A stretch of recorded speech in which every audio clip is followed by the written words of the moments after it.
یہ اس دفتر کے اوپر حملہ کیا گیا ہے جو اب سے نہیں کئی سالوں سے فعال ہے۔ حماس کی قیادت قطر کے اندر موجود رہتی ہے، ساری مصالحت کاری قطر کے اندر سے ہوتی ہے۔ یہ حملہ ہوا ہے تو وہ قطر کی بین الاقوامی ساکھ کو بھی حملہ ہے۔ اگر تو یہ آگاہ نہیں کیا گیا تو یہ اسرائیل سے بڑا دھچکا اس وقت امریکہ کو ہے۔ آپ یہ دیکھیے کہ اسرائیل کی کتنے ممالک کے اندر انویسٹمنٹ ہے۔ اسرائیلی دہشت گردی جو ہے وہ دیگر ملکوں کو بھی اپنی لپیٹ میں لینے لگی ہے۔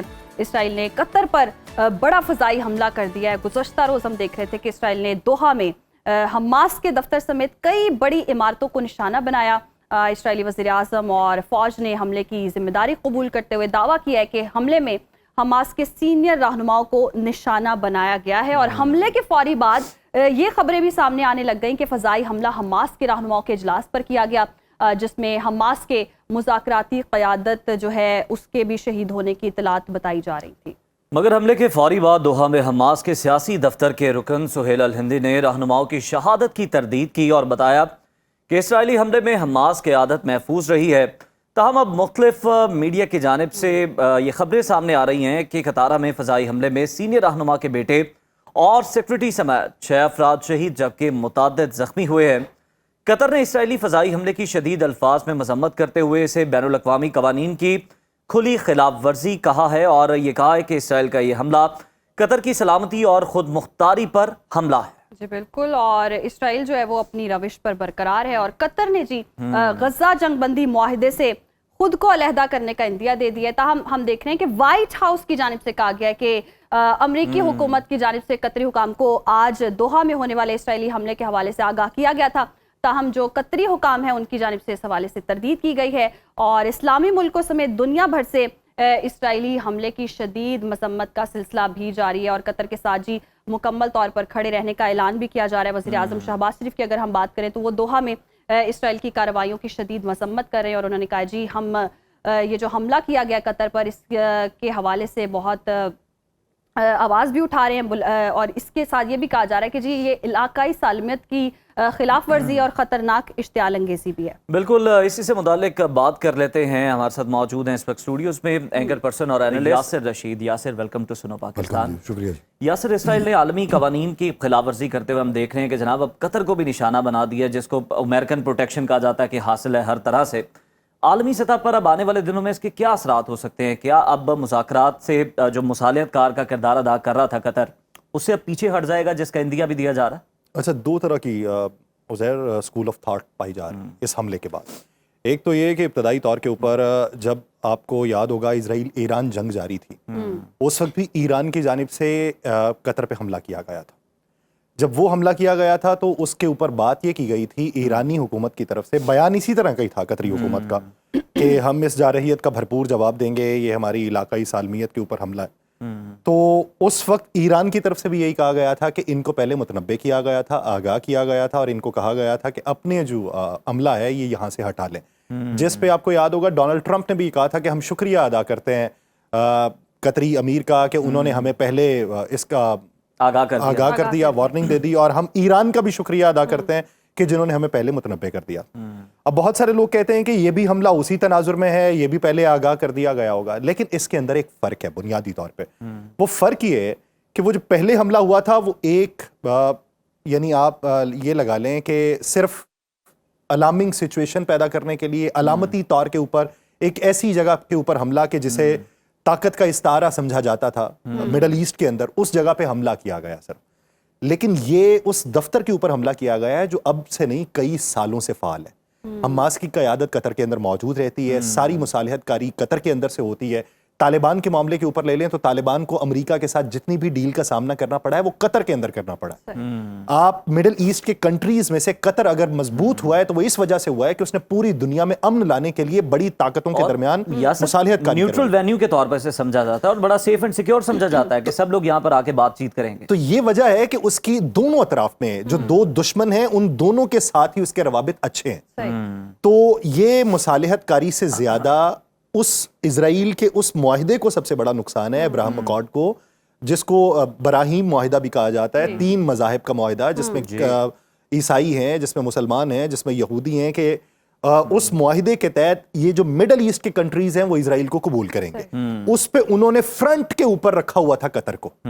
अब जब ये हमला हुआ है तो वो कतर की बैनुल अक़वामी साख को भी हमला है, वो उससे बैकफिट पे जाने का भी एक इंदिया है, और दूसरा ये कि वो असैसिनेशन बाकायदा उन लोगों की गई है जो कतर ने जिनको पनाह दी, जिनको बतौर चेहरा बनाया हमास का, और उनको दुनिया के सामने रिप्रेजेंट किया। तो अब आने वाले दिनों में आपको ये एक बहुत बड़ा केओस और टर्मोइल लेकिन दिखाई यासिर, हम देख रहे हैं कि डोनाल्ड ट्रंप की स्ट्रेटजी समझ नहीं आती। वो पहले भी बारहा इस तरह की बात करते हैं और दोबारा से, जैसे कि आप भी बता रहे हैं कि रिपीट हुआ, उन्होंने कहा कि आगाह किया, लेकिन कतर ने इस हवाले से तरदीद भी कर दी।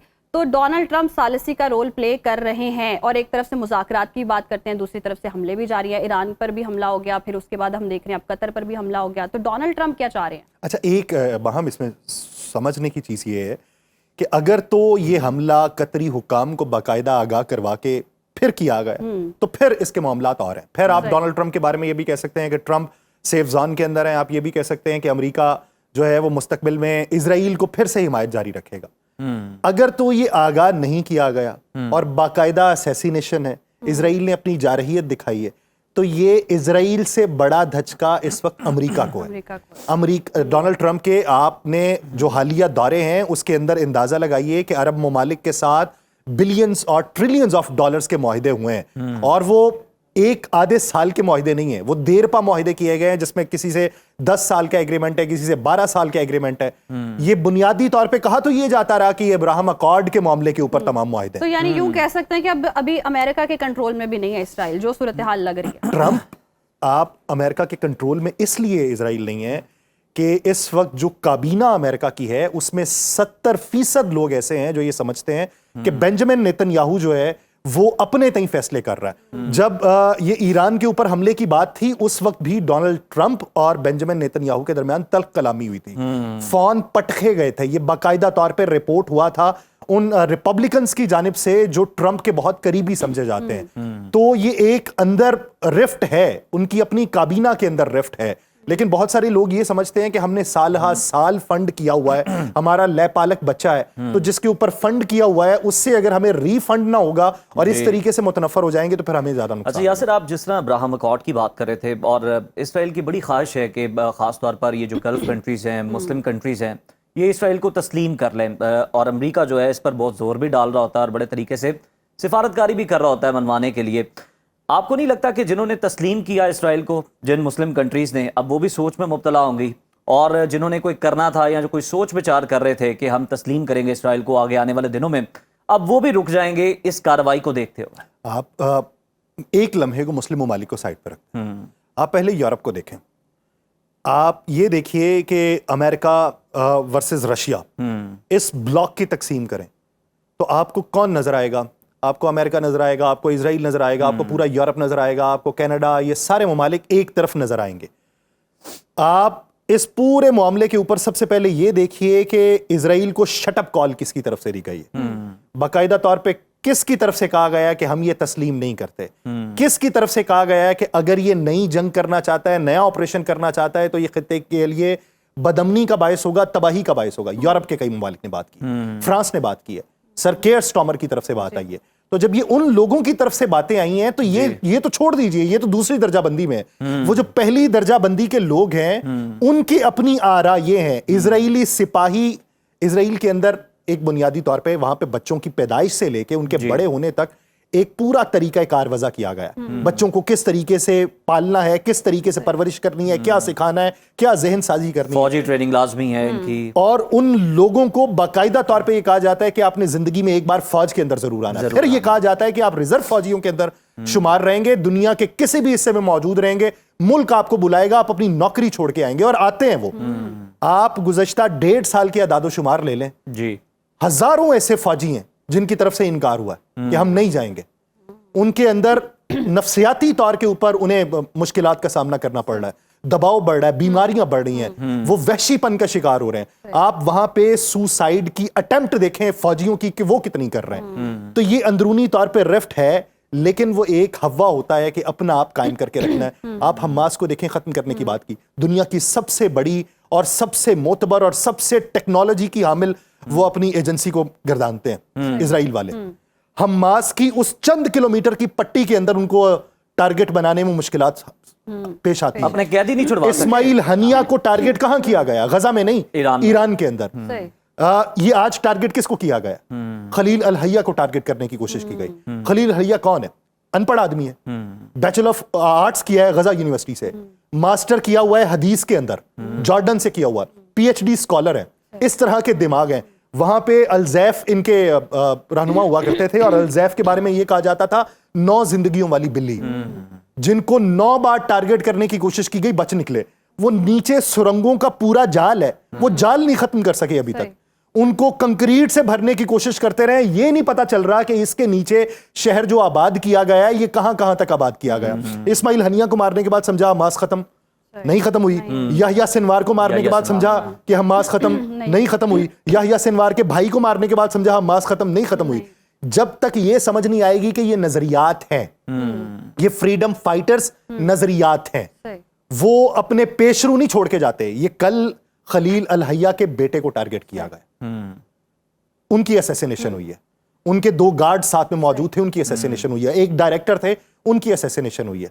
जब आप किसी के ऊपर सिर्फ मुसल्लत होना चाहेंगे ना, तो उनकी जो तीसरी नस्ल भी है ना, वो भी कभी ना कभी आके आपका कला कमा कर। यासिर, ये तो आपने नजरियात की बात करी। लास्टली ये बताएगा कि हम अब देख रहे हैं कि कोई आखिर में कोई हिकमत अमली नहीं अपनाई जा रही है। अमली तौर पर सारे मिलकर भी कोई लगाम नहीं डाल पा रहे इसराइल को, और ये अमन के लिए तो फिर मजीद खतरा बनता जा रहा है। पहले ईरान था, फिर कतर है, फिर आगे कोई ना कोई और मुस्लिम कंट्री होगी, और ये तो फैलता जाएगा फिर इस तरह। अच्छा, ये वैसे तो सोचना चाहिए बहुत सारे ममालिक, Exactly. लेकिन हकाइक के एतबार से अगर देखें तो आप ये देखिए कि इजराइल की कितने ममालिक के अंदर इन्वेस्टमेंट है।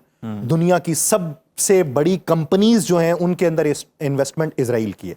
मैंने जो बात की थी कि वो अपने बच्चे की पैदाइश से लेके उसकी जवानी तक जो तरबियत करते हैं वो कई मराहिल के अंदर होती है। जहन साजी ये होती है नौकरी नहीं करनी, कारोबार करना।